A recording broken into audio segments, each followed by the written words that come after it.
Hi, everyone, and thank you for joining us for our Saturday edition of Unscripted Sports Podcast. We're brought to you by BS3 Radio with Spreaker and Northeast Streaming Sports. If you're watching us here on Facebook, make sure you like and share. And always, we welcome your comments and the interaction. It makes our show great. We love all of our viewers. If you're looking for us on YouTube, look under Unscripted and look under any of these guys, Logan Landers, Jay McLovin, or Big Shaw, and you can find our Unscripted show plus all the other stuff these guys are up to. And now we're also on iHeartRadio, so look for us there. We're on Tuesdays and Thursday nights at 9 o'clock Eastern Time, Saturdays at noon Eastern Time. Our analysts we have here today are Logan Landers. What's going on, everybody? Let's have a great show. Jay McLovin. Hey, what's up, H-Town? Obviously, Big Shaw's not with us today. He had to attend a family get-together or how do you say, a funeral. So my hearts and prayers go out to him. Yes. Okay, so I'm Melanie, your moderator today, and we can get started with our first topics. Let's do it, Mel. All right. Top 5 power forwards in NBA history. Jay, you want to start us out with that, with your number 5? Yes, absolutely. You know, I'm going back a little, kind of old school. Bob Pettit. Bob Pettit was a very good power forward. He averaged basically about 26 points, 16 boards, and 3 assists a night. You know, that's if you look at today, right? Mm-hmm. That's pretty amazing because most power forwards aren't averaging 16 boards a game. Most of them average around 8 to 9. So that kind of puts it in perspective where he's at, right? Over his 11-year career, no one scored more points than Bob Pettit. Bill Russell, I think, was right underneath him at 15,206. In the time span that he did. Now, obviously, Russell played much longer than 11 years. So if you look at the whole span of Russell's career, then he would be more. But in just that 11-year time span, Mr. Pettit put up 20,000, whereas Bill Russell was right around the 15,000. So he was about 5,000 less. So that just kind of puts it in perspective. You know, everybody knows how great Bill Russell was. He was the first MVP in NBA history. So that shows you how old Bob Pettit is, right? He played in the 50s, almost into the 60s. So that's kind of like the time frame that he played in. But he led the league in player efficiency for 4 straight seasons.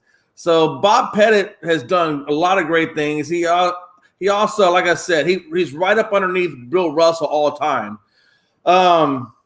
But, you know, in the 50s, he was the premier big man. So that's pretty much where Bob Pettit was. And I got him sitting right at about number 5. The biggest thing that made Bob Pettit who he was his determination to succeed. So he had the first Mamba mentality. He's pre-Mamba. And then, of course, you got Kobe Bryant, who became the Mamba. I like it. That's a good number 5, Jay. All right, Logan, who you got for number 5? Jay, I'm gonna go with a modern route. I'm gonna go with a guy who also had a Mamba-like mentality, one of the most intense power forwards of all time. Some might say the most. I'm gonna go with the big ticket Kevin Garnett, Minnesota Timberwolves MVP, and also, you know, hey, he did some good work with the Celtics as well. Yeah, I got him a little bit higher up. The reason I got him at number 5, man, just there's so many good power forwards.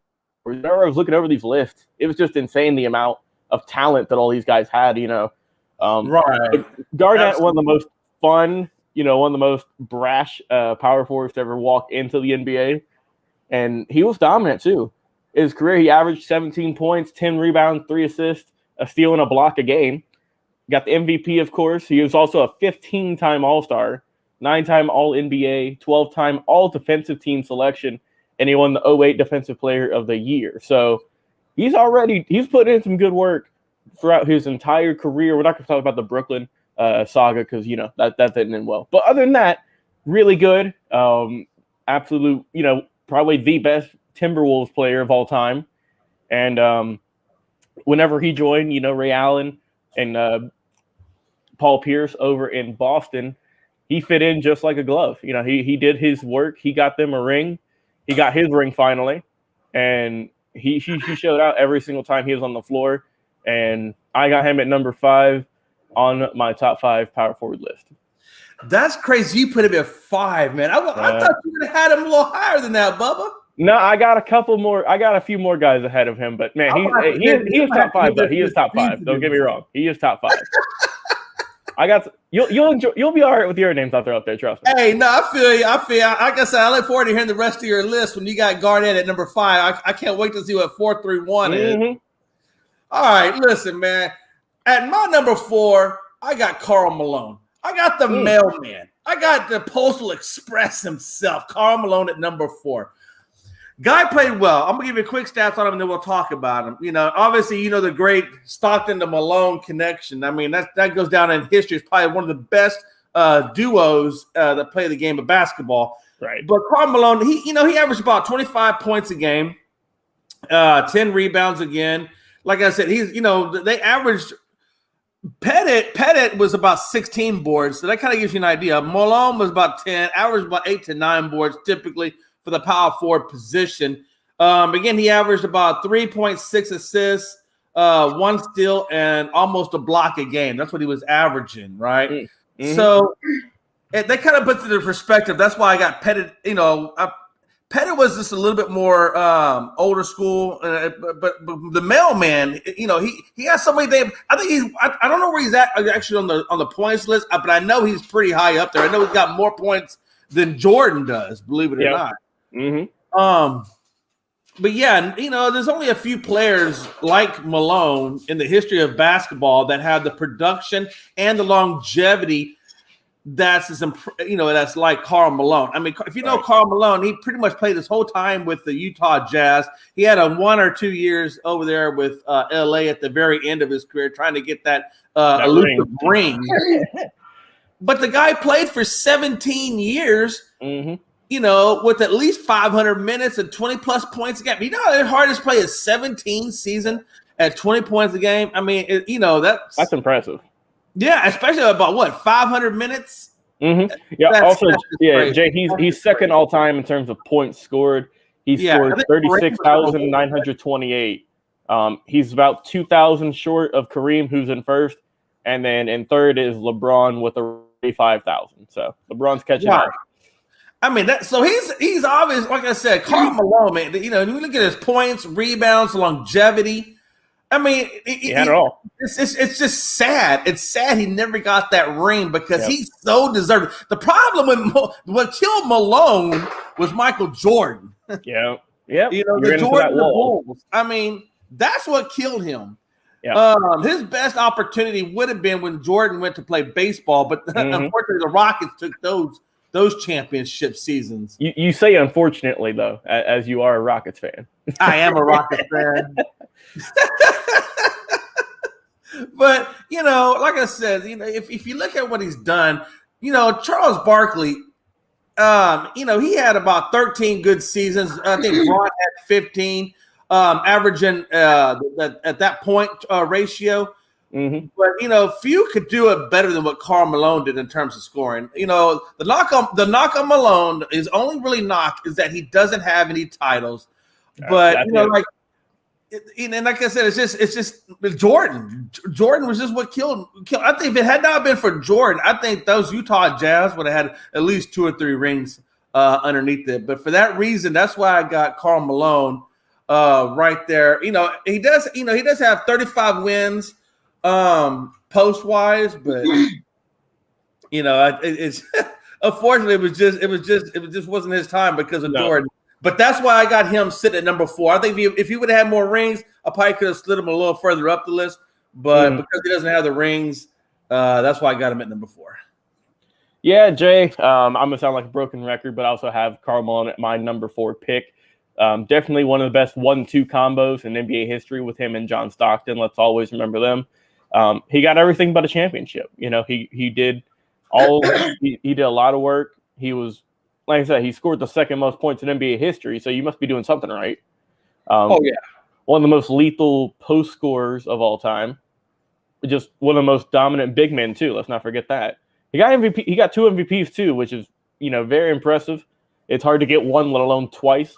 The 14-time All-Star, 14-time All-NBA, and then the 4-time All-Defensive, what's it called? Selections. Very impressive. And he had a heck of a career with the Jazz. One of the Jazz's best players of all time, no doubt. And yeah, like you said, Michael Jordan was just that constant wall that he could never get over.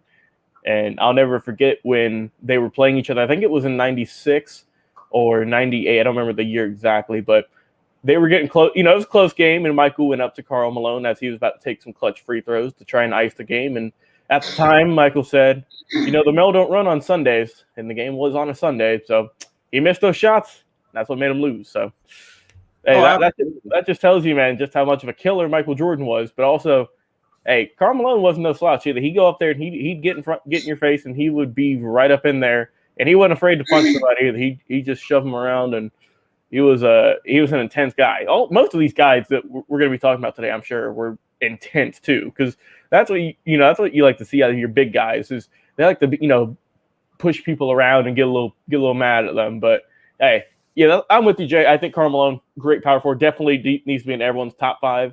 But he is my number 4.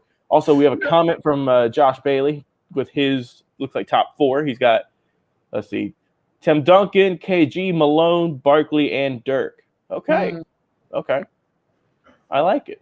Yeah, that's and you'll see a lot of us think that way. Yep. I almost feel that with Karl Malone. I kind of feel like there needs to be an asterisk next to him with, in parentheses, John Stockton.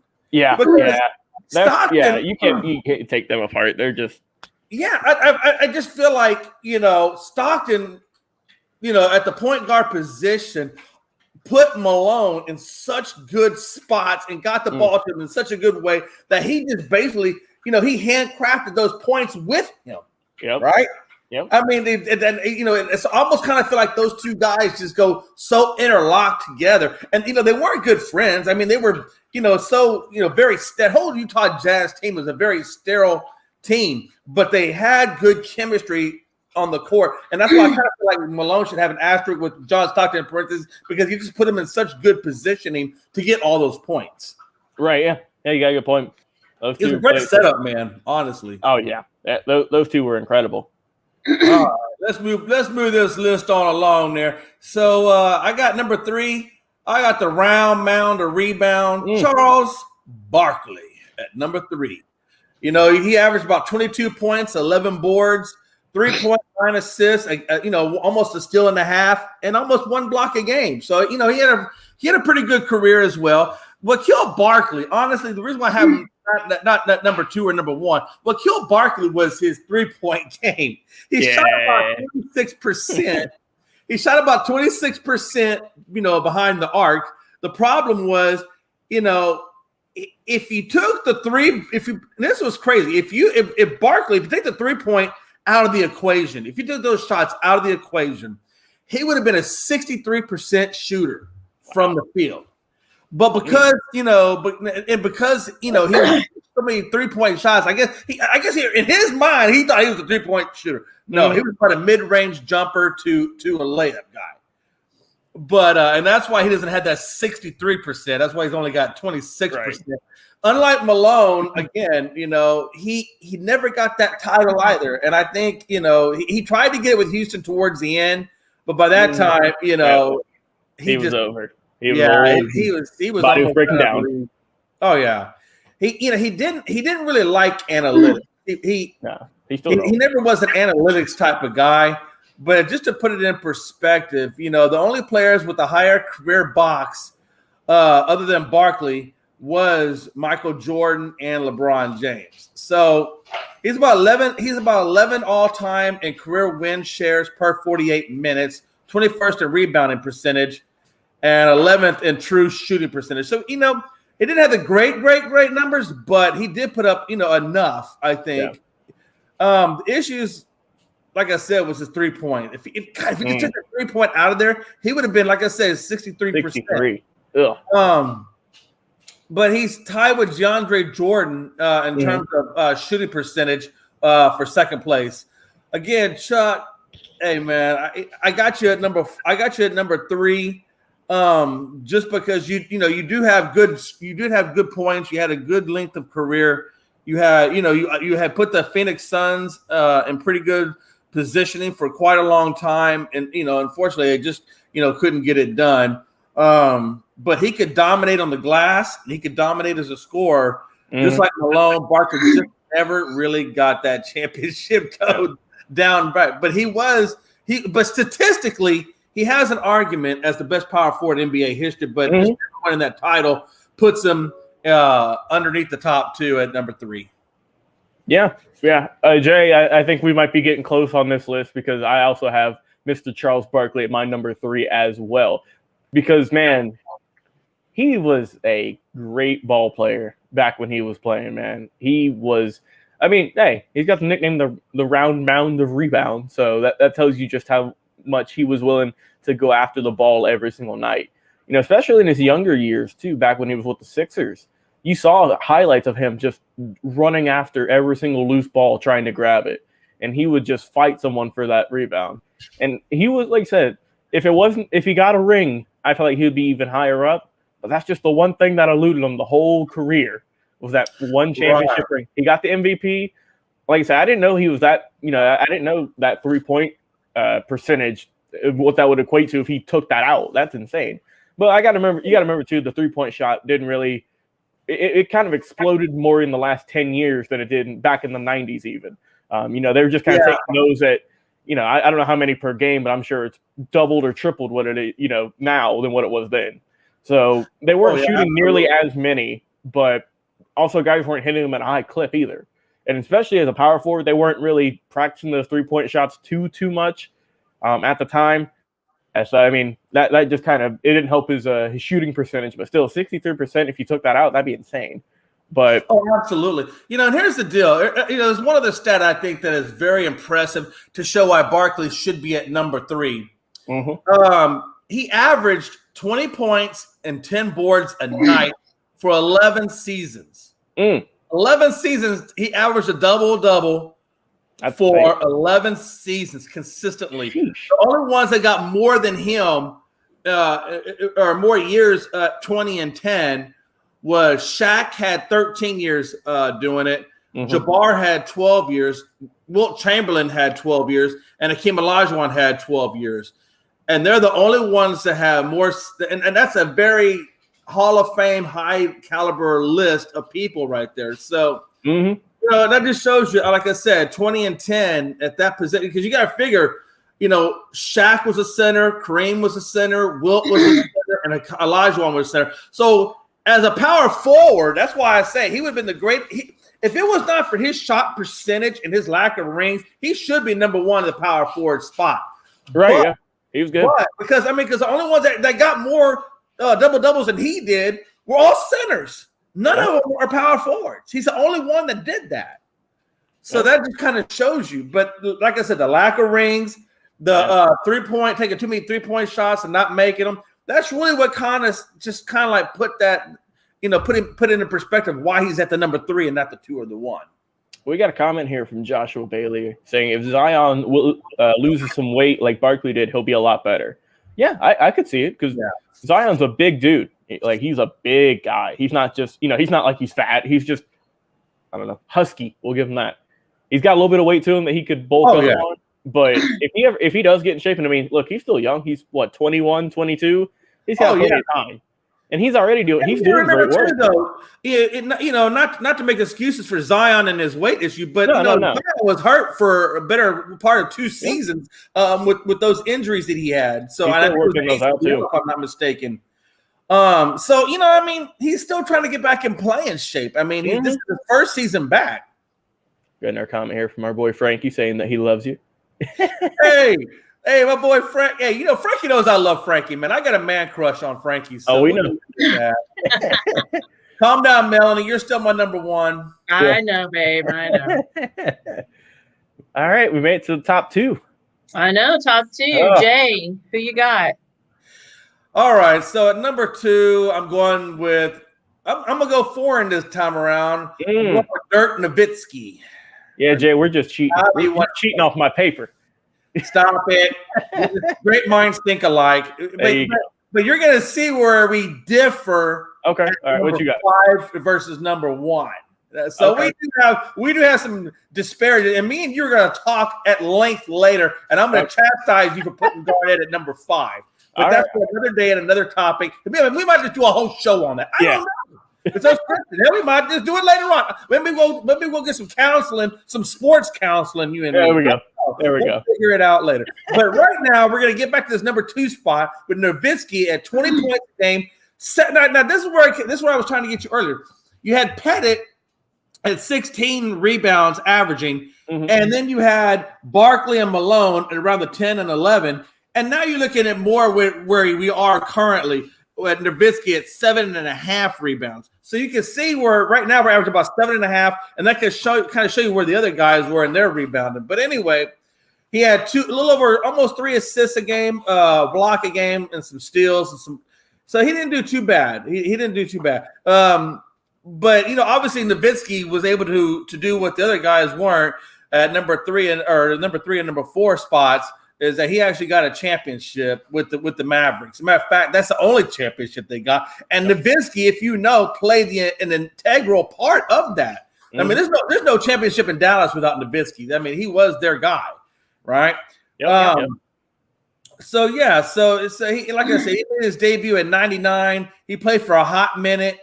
As a matter of fact, he just retired, I think, a year or 2 ago? I think 2019. I was going to say 2 years ago. 2 years ago. Yeah. So he was a great 3-point shooter.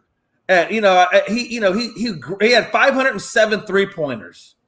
I mean actually I apologize. He had almost 2,000. I don't like that number. I think he had almost 2,000 3-pointers in his career. So you can see where Barkley was at 26% shooting at the 3-point line, and now you got somebody like Nowitzki who's shooting, almost 2,000. I mean, he started 81, or I should say, he started several. He must start, I think, pretty much as he came into the league. So he did it for a hot minute, and especially he's on what? I think he was like 7 feet tall. He's tall guy, 6'10", 6'11", yeah. Yeah. He was actually taller than most of your he had the finesse, the skill sets, the shooting percentage, and a 7-foot tall power forward. I mean, you can't get any better than that, right? He's lean, had no fat on his body. But yeah, I got for what Nowitzki did, and plus how much he played an integral part of that that's why I got him at the number 2 spot. And super nice guy. Super nice guy. Yeah. Oh yeah. So that's my number 2 guy. Yeah. Jay, he is the best shooting power forward of all time. Is Dirk Nowitzki. He was able to revolutionize just the shooting at that position, I believe, especially from the 3-point arc, like you mentioned. Yeah. He took down LeBron's super team in 2010 and 11. Back when they were white hot, he shut them down, and he got his ring finally. He got his one and only championship with the Mavs. But man, was he ever impressive, and just how good he was able to shoot his whole career too. Oh yeah. He was basically a 50, 40, 90 guy every single night from the field. Oh, absolutely. It wasn't just he was scoring a lot of points also, because he averaged 20 a night or 20 per game. He was shooting at a high rate too. It wasn't like he was taking horrible shots and everything. He was taking quality shots. And with that 6'10" or 7 foot, whatever he is, frame, he was able to just get above everyone and get his shot in. And it would go in, a good amount of the time.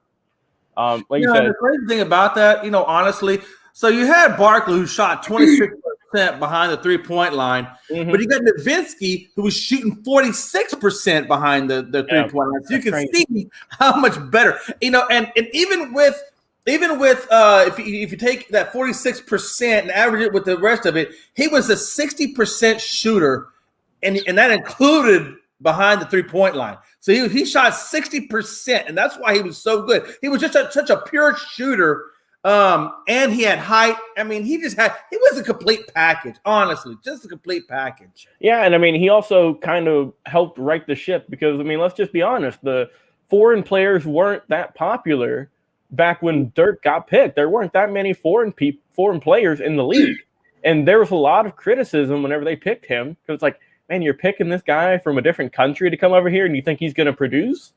But, I mean, you see now, a lot more, I'd say now more than ever, there's a lot better foreign players doing good work. You got Jokic, you got Luka, there's a bunch more. Giannis too, Giannis is from Greece. And absolutely. All of those guys who were dominating the league are from overseas or from different countries. So Dirk was kind of one of the first, I think, if memory serves me right, to kind of break that stereotype of, foreign players aren't that good in the NBA. Because, I mean, there have been a lot of duds, like Darko Milicic. We can't forget him. But there's also, there was that dark period where there wasn't a lot of good foreign guys. But now it seems like the talents just got better and better from overseas that are coming over here now. And I'm sure Dirk's a big part of that, especially – being from Germany, I'm sure he was kind of like the Vince Carter, I would think, because whenever Vince Carter was up there in Toronto, he helped revolutionize the sport in that way, and I'm sure Dirk was able to do the same back in with all the guys and all the people in Germany, just kind of be like, oh wow, I can play basketball too, I can be just like Dirk. So he wasn't just a great power forward; he was also great for the NBA culture and for other aspiring players that are we see the product of now. Oh, yeah, absolutely. Absolutely. All right, Mel. Number one. All right. Number one. Jay, who you got? At number one, I got who you had at number 5, KG. Oh, Jay. I don't know what. And there's a lot of reasons why. Hey, I don't know how you put KG at number 5. That's honestly, just you're missing someone very large, a very good figure in your list, Jay. You're missing Tim Duncan. Yeah. Your top, I know. You put Bob Pettit? You put Bob Pettit over Tim Duncan. I put Pettit there for what he did for the game. He was the first NBA, MVP, but he has 16 boards. Bro, not even Duncan averaged 16 boards. And I know Duncan was a power forward, but he played more at the center position than he did the power forward position. But yeah, I understand. Okay, well, hey, that'll be my knock on me. So I'll take that up with my therapist. But for the meantime, I'm gonna go with my guy KG. Like I said, he had 17 points, 10 boards, 3 assists, and 1 steal and 1 block a game. I mean, but what made him great was what he did for the team, right? What made him great was his enthusiasm, his energy, his envisionment for what the team could be versus what they thought it could be, and how he brought that to fruition. So he could create for other people. He was a great assist machine. At 6'11", he was 4th in career assist percentage. At 6'11", he's almost leading in this. He's almost doing the point guard's work at the power forward spot. So that's he was just really, really awesome at that. He could defend. He was a great defender. All-time in career defensive rebounds, 18th in career blocks, 18th in career steals. He won Defensive Player of the Year and made 12 all-defensive teams. This guy could shoot. He could create. He could assist. He could defend. I mean, like I said, he was a very, very complete package. He did wonderful things over there in Boston. Took those guys out of the dumpster dive and brought them in. He complimented Paul Pierce and Rajon Rondo just extremely well. But like I said, his leadership was probably the most impactful trait that I think he had was his leadership, and that's why I pretty much got him where I got him. I think he's 17th in all-time career points, if I'm not mistaken. And I know he averaged around 20 points in 9 seasons. Now, again, Charles Barkley averaged 20 and 11. And then you got Garnett, who averaged about 20 and 9. So, Barkley was he was just a great power forward. But and I think if it wasn't for the reason why I got Garnett over him is just for the simple fact that Garnett got a title, and he didn't, and who could shoot better from the 3-point arc. But yeah, that's why I got KG. KG was a bad man. 12 all defensive. The man like I said, he can do everything. Logan, yeah. He can do everything. The guy, that's what you want in your player. The guy that has an all complete package, right? And every factor of the game. Yeah, no doubt. But all right, yeah, my number one, I got Tim Duncan, Old Man Riverwalk out of San Antone. People could argue him being in the top 5. Top 10 players, just players of all time, arguably. So, Jay, I don't know how you don't have me in your top 5. I know. I rest assured. It's all right. Let me give you my thoughts on Tim Duncan and why I think he is the number 1 best power forward of all time. First off, he's got 5 rings. No one on the list that we've named so far has got that many. So he's got that on him already. As we know, the legendary status he did with the San Antonio Spurs his whole career. In his regular season, he averaged 19 a night, 10 rebounds as well. So he averaged a double-double his whole career. Also got 3 assists per game. But usually at the power forward position, you're not looking at how many assists they get. That's just kind of there. He also had 2 blocks also per night, per game, which is also impressive. He got 2 MVPs, which, as we saw so far, is the most on this list. But he's tied with Bob Pettit, of course. But everyone else that we named, he's got them in the modern era. A 3-time Finals MVP, which was big for me, which is why I put him at number 1. Because there's only, I believe, 3 or 4 guys who have more MVPs in the finals than he does. So you got Tim Duncan, Shaq, Magic Johnson, LeBron, and then Michael Jordan. So Tim Duncan's up there. He got in 99, 03, and then again in 05. Great, you got to be a hell of a player to get 3 MVPs in the finals. Oh, yeah. I agree. 15-time All-Star as well. He played from 99 till 2015, and he got 15 All-Star appearances, which was phenomenal. Also, 15 All-NBA selections as well. He's also another big thing too. 15 All-Defensive Team. So this guy's arguably one of the best defenders of all time. I put him over KG just in that sense because he got 15 of those. And now, like I said, when I mentioned Garnett earlier, he got 12, which is amazing. But damn, 15. All right, I'm gonna go back and revise mine. I'm kicking Pettit out. I'm gonna put Barkley in there, but I'm gonna grade mine a C+. I got a C+. I think if I would have probably put Duncan in there, you're right. I shouldn't have skipped over Duncan. If I think I would have had Duncan there, I could have had an A. But right now, I think I'm shooting a C+. That's fair. Yeah, and then the one thing too, I was looking over his playoff stats real quick. So I just wanted to see how he did his whole career with the Spurs. His career average in the playoffs, 20 points a night. 20. So you can see why he got those three finals MVPs. And so in the years that he won those MVPs, let me see how many points he scored a night. So in 99, he was averaging 23. In 2003, he was averaging 24 a night. And then 2004, 2005, it was also 23 per night. So this dude was a machine. I mean, he got a little bit older and the stats dropped off a little bit. That was like everyone on this list, basically. But in the playoffs, he had 20 points a night. He had, how many rebounds did he have? He had 11 rebounds per night as well. So he averaged a double-double his entire postseason career. So that's why I got Tim Duncan at my number 1. The stats are there. The championships are there. The finals MVPs are there. Just also the regular season MVPs are there as well. So one of the most storied power forwards of all time. That's why I got him at number 1. And then Frankie saying that actually he is the best power forward of all time. He would block all those bums. Frankie, I would love to see it, Frankie. Like 5'6", 5'8"? You might touch their kneecaps. Yeah. You can get some good fouls on them. I'm not that tall either. Trust me. Yeah. And I have no vert. My vert is like probably this much. Legitimately. Legitimately. My vert is probably like this much. It ain't much. Yeah, Jay's vert is him getting out of bed every morning. Oh, damn. Frankie, you're 6 foot? He's 6 foot? Okay.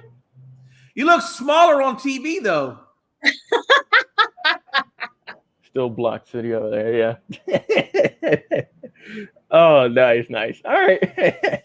All right, Mel, let's switch things over to football now. All We got our right. list out the way. Where will JJ Watt sign? What do you think, Logan? Ooh, man, JJ Watt got lucky. He got lucky. Yeah, he really did. I feel bad. Just before, I know we're going to talk about him in a second, but man, I feel bad for Deshaun Watson. I feel so bad for that man. All of his friends have left him already, and he's just stuck there still. But JJ Watt asked for his release. It was granted to him by the owners, and that would be cruel if they didn't do that. Jay, as much as he's done for that team over his, I believe, 10 years there, and for the city in general, because he's done a lot of great charitable stuff in the city. Man, one of the best Texans of all time, if not the best, arguably. Absolute stud on the defensive side of the ball. Was one of the most feared guys on the defense for a long time before injuries got up to him a little bit. He's still a really good player, but he's just got to stay on the field a little bit longer, Jay. But that run he had from 2011 until probably 2016. Yeah. He was right up before he got injured. Yeah, before he got injured. He was arguably the most dominant defensive player in the league every single season. Right. So hopefully he can stay healthy, man, because I want him back on the field and back healthy. But where will he end up, man? There's a lot of really good teams that want this guy. I'm pretty sure all teams want him, first off. So I think they said that 12 teams called him the day he found out he was released. So there's a lot of us to pick from. But, man, wouldn't it be great, Jay, that storybook telling, if he went over to Pittsburgh to be with his brother? They could dominate from both sides of the defensive line, and they could wreak havoc in Pittsburgh. Because Pittsburgh, they're in a weird situation right now. Their defense does need a little bit of help, but their offense is looking a lot more shaky too. Because Roethlisberger, he's looking like he's on the end of his career. So they got to find someone new and quick because those backups aren't going to cut it. You got to get someone new.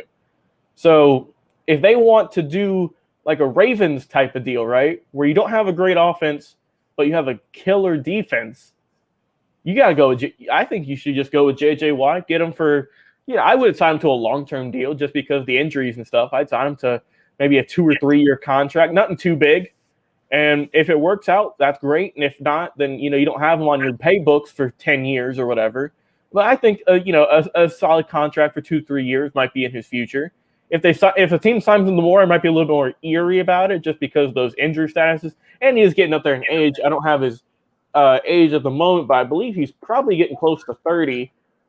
He's actually 31 right now. He's going to be 32. I think he was in his 30s because he was about 21, 22 when he came into the Texans organization. Yeah. Okay, yeah. So he's for 10 years. So that would put him at about 31, 32. Yeah, so he's in his 30s right now. So I wouldn't sign him to more than at most, I'd say a 3 to 4 year deal, just because we've seen guys in the league, they normally drop off once they hit those mid-30s, especially on the defense side of the ball. They're not as explosive and stuff like that. And especially with Watt trying to get all those tackles and sacks, you got to have that. You got to have that speed. You got to have that power. And he is a freak of nature, don't get me wrong, but he's just got to stay on the field. But I personally, I would love to see him go to Pittsburgh and team up with his brother. That would be a heck of a story, and I just want to see it. Yeah, here's my deal on JJ Watt. The Texans just ruined him. They ruined his career. When he came out of college, he was from a physical standpoint, he was perfect. Yep. And then the Texans wanted to take him and put weight on him, and they just ruined him. That frame was not meant for the weight that they put on him, and that's what led to those injuries. Mm-hmm. If they would not have put that much weight on him, and they would have had him at his normal weight when he came out of college, he would have been straight. He'd have been fine, and he would still be putting at a dominant level even right now.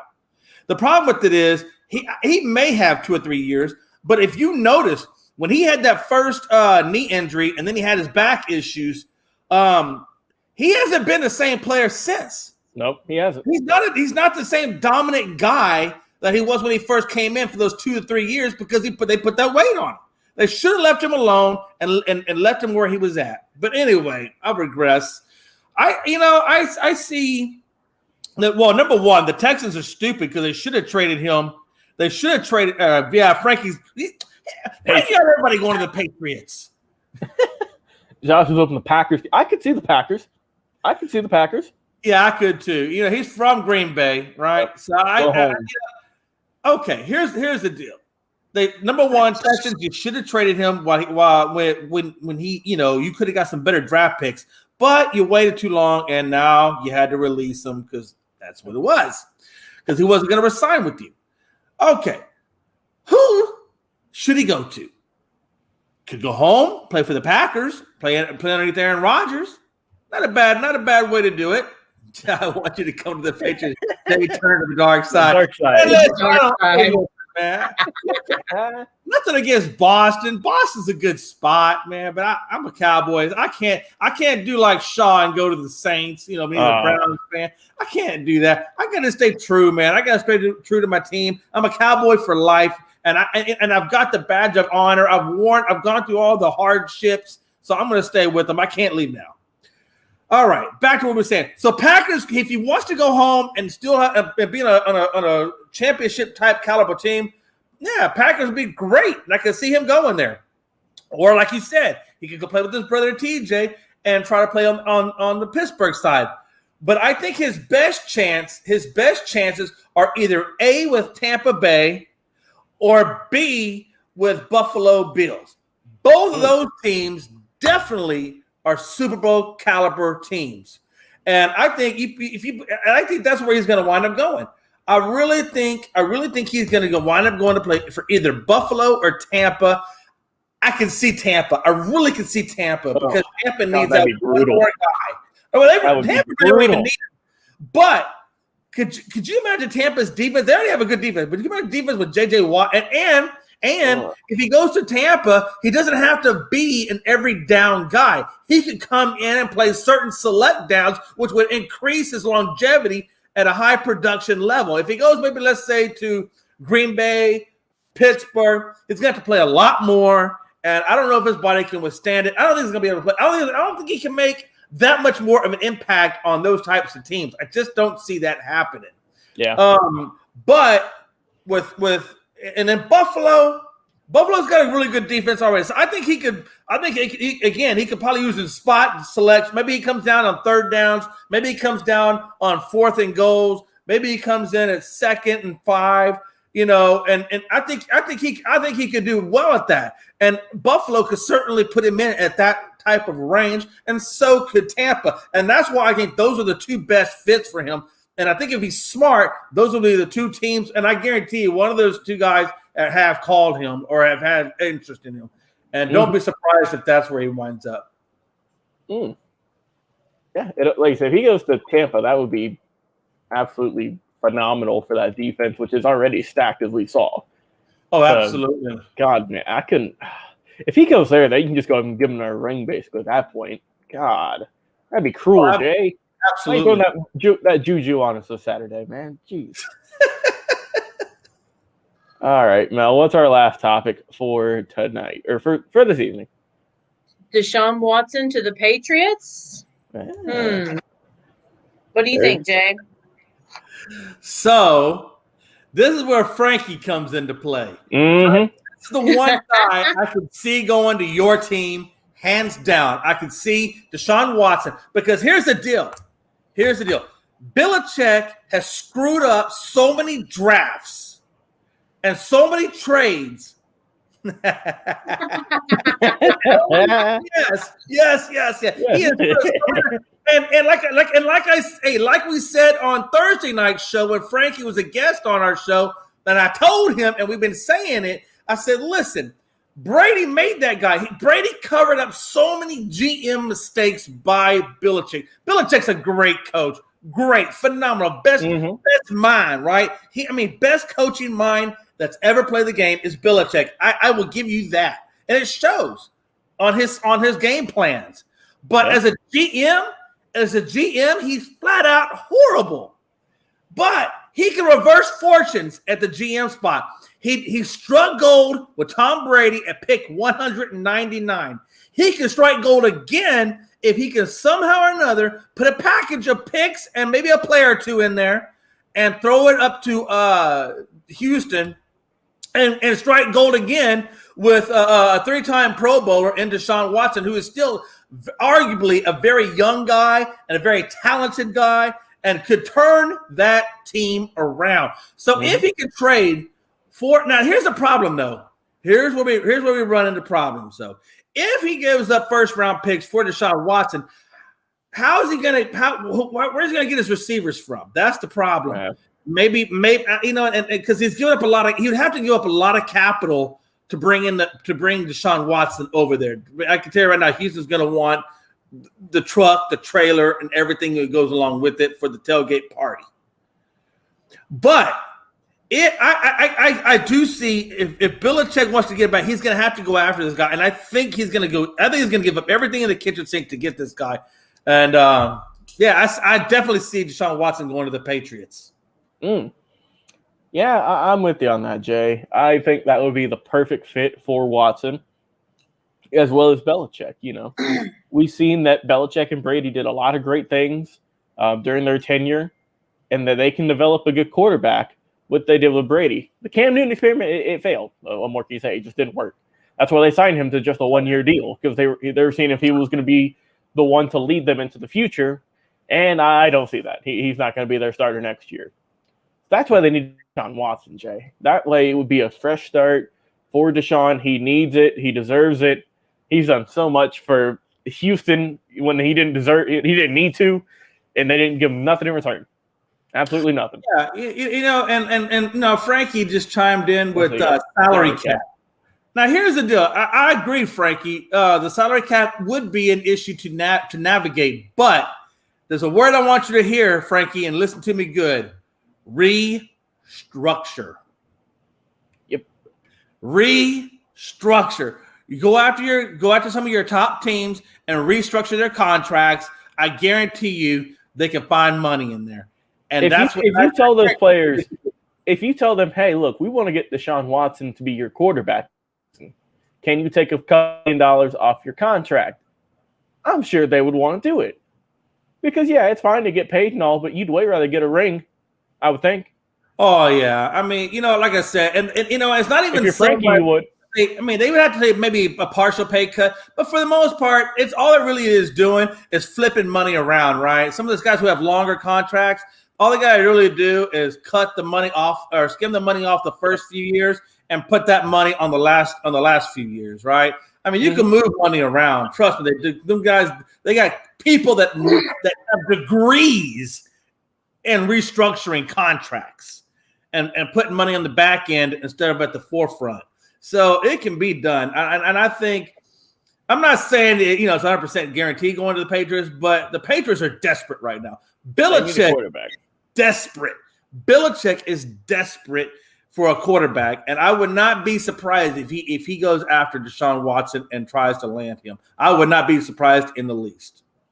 Yeah, well, we'll have to see how this one pans out, but I do see looks like the Patriots are the front runners. I've also seen the Broncos name throw in there a little bit because Drew Lock's not looking like he's going to pan out. So we'll have to see. But I do think that right now, at the time of recording this show, live, of course, I think that the Patriots are the front runners to get him. And I think that would be a good fit for all those guys. Absolutely. Absolutely. All right, Mel, let's switch things over now. We got something special going on. What do we got going on here? Let me throw up the special graphic. All right, we're finishing up our series discussing the Negro Leagues of Baseball because they've been integrated into the statistics for Major League Baseball. So we wanted to highlight some of the main players from that era. And the first one we've got is Buck Leonard. Who wants to talk about him? So I got that's mine. Mr. Buck Leonard. Hey, let me ask you, Logan, who he batted behind? Who do you bat behind, Jay? I don't know. The legendary Josh Gibson. Oh, okay. Yeah, he batted behind Josh Gibson. He ranks number 47 in baseball's top 100 players. He comes in at number 47. He was a first baseman. He had a great career. He managed to pull off, I believe it was 3 titles. He pulled off 3 titles. He got it in 1943, 44, and again in 48. And he made it to Washington Nationals Ring of Honor. He was really big into the civil rights movements and things like that, which really ties in good with Black History Month. That he, like I said, towards the end, I should say, he was a very big advocate for it, and he was an ambassador for the Negro League Baseball until he died at the age of 90. So he lived a long, long life. But he batted. I want to say, if I'm not mistaken, he batted, or I should say, he batted .320, and he had a slugging percentage of .519 and about almost 1,700 plate appearances. So the man played quite well. He also, when he got to the end of his career playing, he actually played a few seasons in the Mexican League. He was averaging 3 games a week, which was good for his body because he couldn't play pretty much more than that because, like I said, he was probably around his mid-40s, I think, by the time he had gotten to the Mexican League. But and the crazy thing about it is he didn't get his diploma until he hit 52 years of age. That's when he got his high school diploma at 52. Wow. So that just kind of gives you an idea of that time frame when they were coming up. Most people back, in those days, they either quit high school to go fight in the wars or whatever, or they just didn't graduate. Mm-hmm. I mean, that's not unheard of. But I like the fact that he actually went back, got his education, and that's to me that's always a lifetime achievement, is that when you finish your education.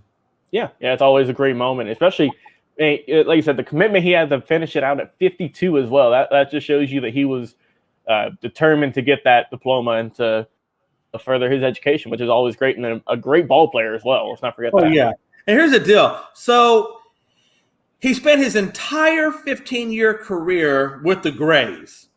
Longest term of service for any player with one team in Negro League history. So, and he played in a league record 11 East-West All-Star games. So the man played for a long time, and he played at a high level, and he had a funny way of catching the ball. And so what they termed it, you cannot make this up, I kid you not.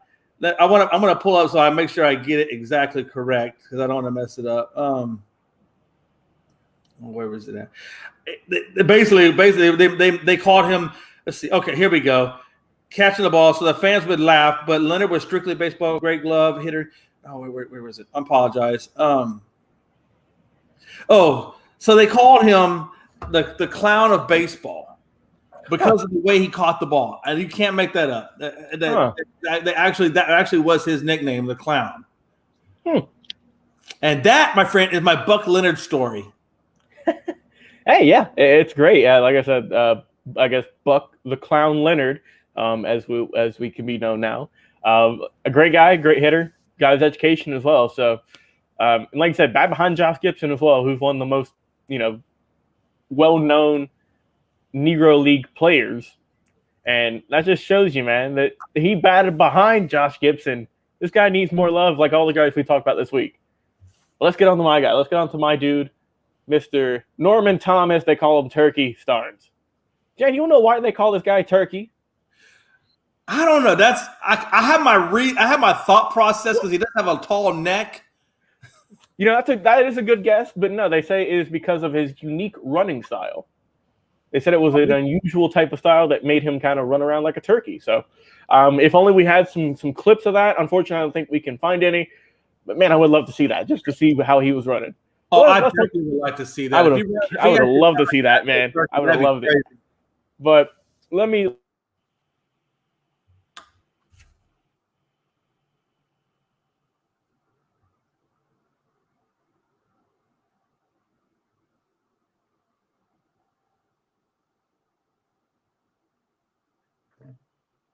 Did we freeze up? Here we are. Yeah. Here we go. Okay, now he's back. All right. Yeah, gotta love these technical difficulties that we get occasionally on the show. Like I said, we're live, everyone, so we get these sometimes. But let's get back to my boy Turkey Starnes. Jay, this guy was impressive beyond belief. So he was born in Nashville, Tennessee, and he began his career with the Nashville Giants. Then he went over to the Detroit Stars, where he played from 1923 until 1931. Well, the reason, Jay, he got let go in 1931, as you can remember, if you're a history buff, that's when the Great Depression happened, so they couldn't pay him. Oh, that's interesting. So he had to be let go during that season because they couldn't pay his contract. So he had to leave. He had to go on to a different team. He then went on to the Kansas City Monarchs, where he played until he ended his career. But some people think that this guy is one of the best all-around players, not just in Negro League history, but in just baseball history. I got a quote here on his Hall of Fame page because he was inducted into the Baseball Hall of Fame in the year 2000. Satchel Paige called him, this is a quote here, one of the greatest hitters we ever had. He was as good as Josh Gibson. He was as good as anyone who ever played the game. Interesting. That's interesting. Now, Jay, I was able to find some stats, and like we always say on the show, sometimes these stats might not be the most accurate. This was over 100 years ago, and you know how they are with record books and stuff like that. So looking here at his page, he was a 5-time All-Star in 1932, 34, 35, 37, and 1939 as well. He batted in over 3,000 plate appearances. Jay, he had 176 home runs. Jay, do you want to take a guess at what his career batting average was? Just take a stab. I'm gonna say, okay, based off of the numbers you just provided, I'm gonna guesstimate probably around 345, 350.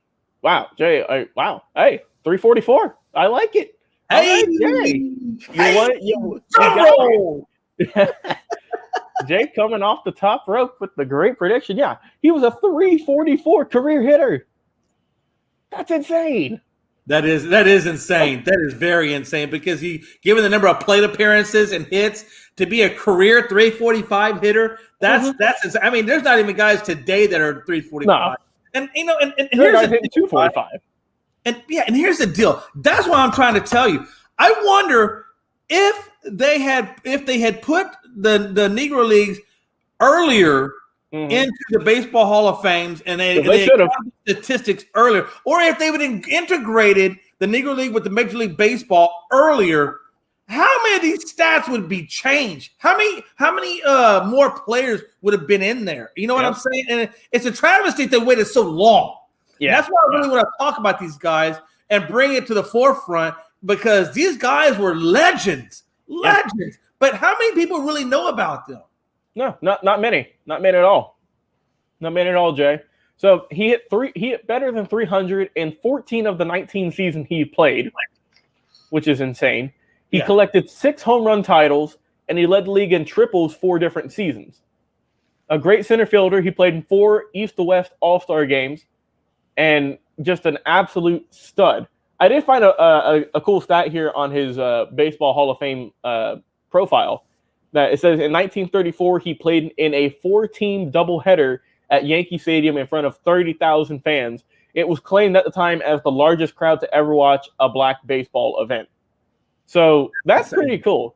That's impressive that he was able to be part of such a huge just moment, honestly, being in front of 30,000 fans watching the Negro Leagues play in Yankee Stadium, nonetheless, which is one of the most, the old Yankee Stadium, which was one of the most historic baseball stadiums of all time.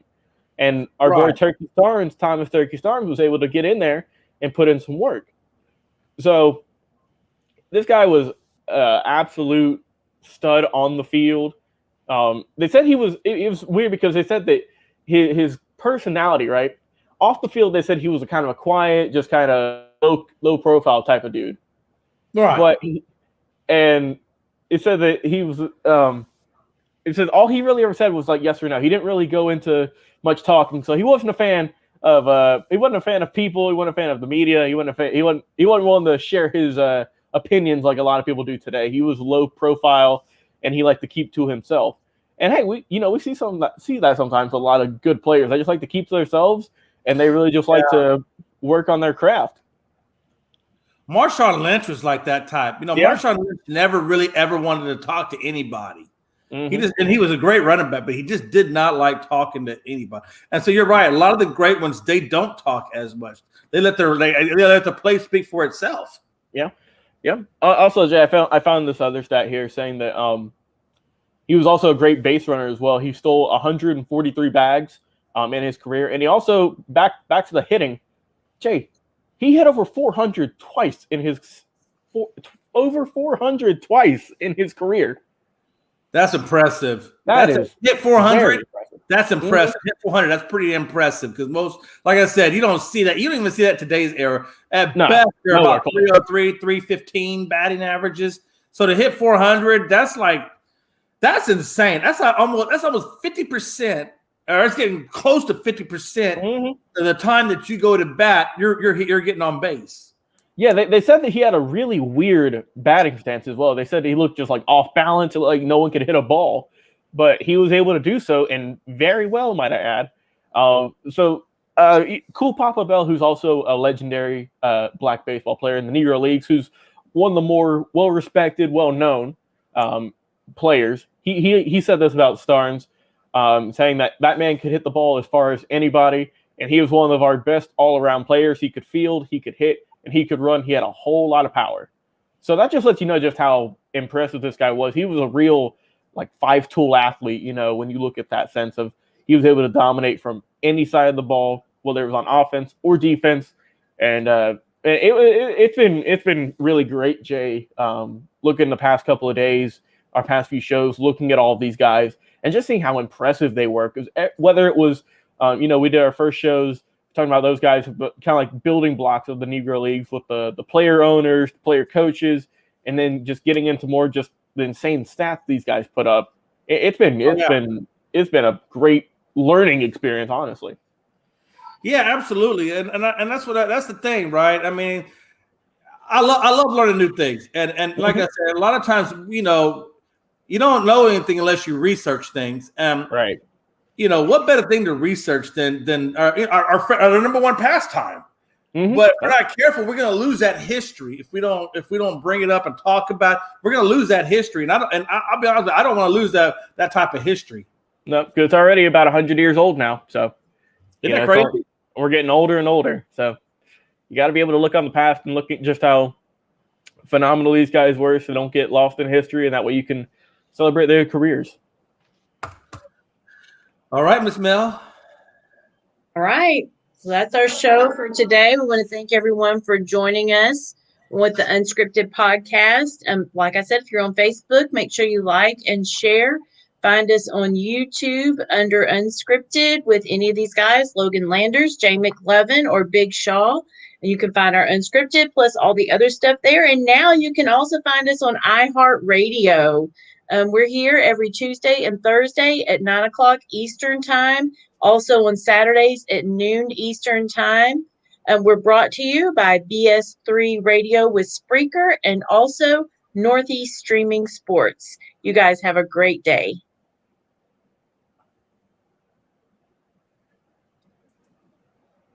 You're listening to Unscripted on Northeast Streaming Sports.